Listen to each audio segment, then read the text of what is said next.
Take me back to when this all started for you, when you started talking about gender critical issues. Okay, so let me just say, first of all, I don't call them gender critical. I just say they're women's issues. No, that's absolutely fine. I think it's worth having that conversation where I make it clear. So in 2015, Tories got elected. I joined this group called Awesome Lefty Women.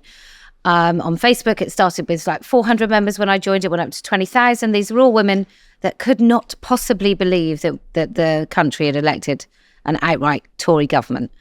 And it was just all these women. You didn't know if they were lesbian. You didn't know if they were mothers. You didn't know if they were married. You didn't really know anything about them aside from the issue, their political issues.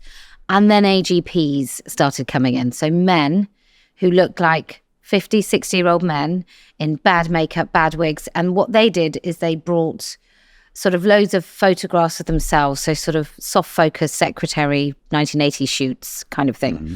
And all the women did this weird thing where they would compliment them relentlessly and say, oh, I wish I had your legs. Just but really bad fawning. And B, started policing everyone's language. And once I understood that I wasn't allowed to say anything, that's all I really wanted to talk about. So then 2016, I found some other women online and we joined a Facebook group that was looking at the Olympics and how unfair that was. And then come 2017, I'd really started talking about it a lot online. And then the police contacted me to go for a voluntary interview, in which if I didn't attend, I could be arrested. So it's very voluntary. Wow. About 6 tweets. And then that was my first charge into it. And that year, lots happened. I got defamed by left-wing feminists, call themselves socialist feminists. I just call them socialists. I got defamed by them for being Islamophobic and other accusations. And I also did the billboard. Okay, then that's fascinating. Yes, tell me about the billboard. So the billboard is a dictionary definition of the word woman. I wanted to do an advert in the Times, actually. I was going to do a whole page. That's £40,000. I didn't quite have that. Is it? Yeah.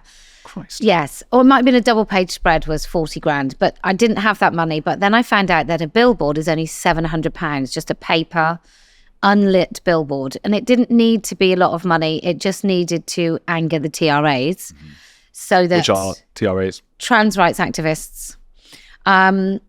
And I just wanted to anger them. So they would make a fuss.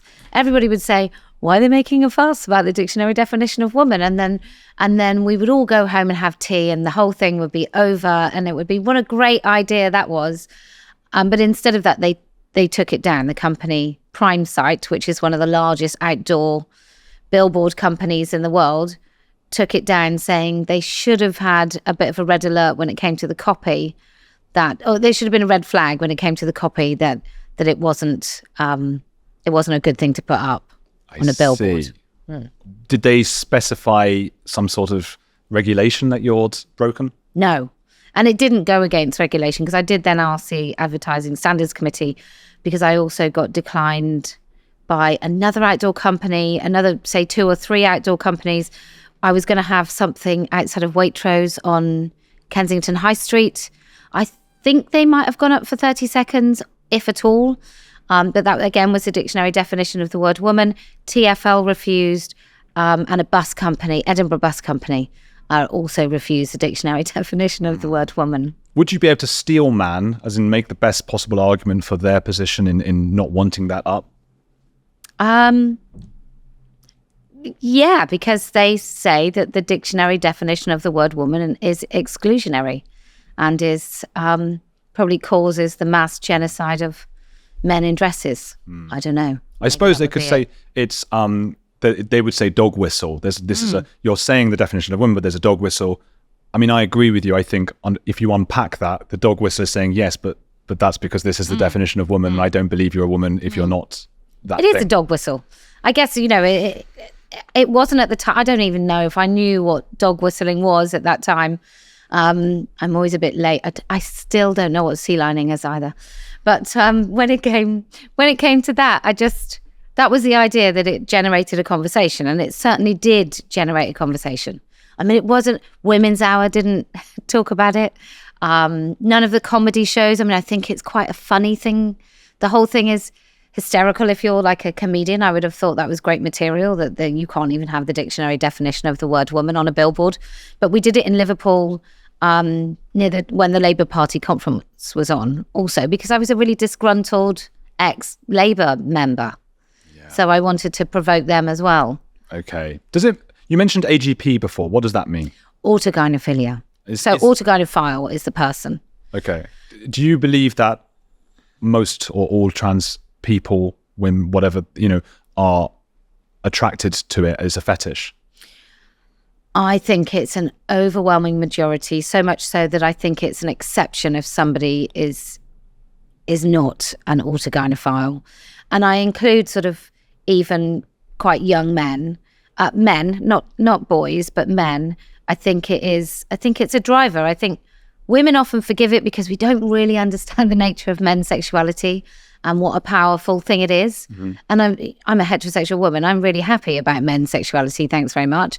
You're welcome. But I'm also acutely aware that actually compulsion and fetish and sexuality all mixed in a bag is not a particularly nice thing, certainly for anybody else around that person who cares about them. Not when it's mixed with politics as well. There was an article just today, I only read it about 10 minutes before you got here actually, I just saw Debbie Hayton in the Daily Mail, who I think am I right in saying that they've said, he, she has said that it's attracted to the way others perceive Debbie?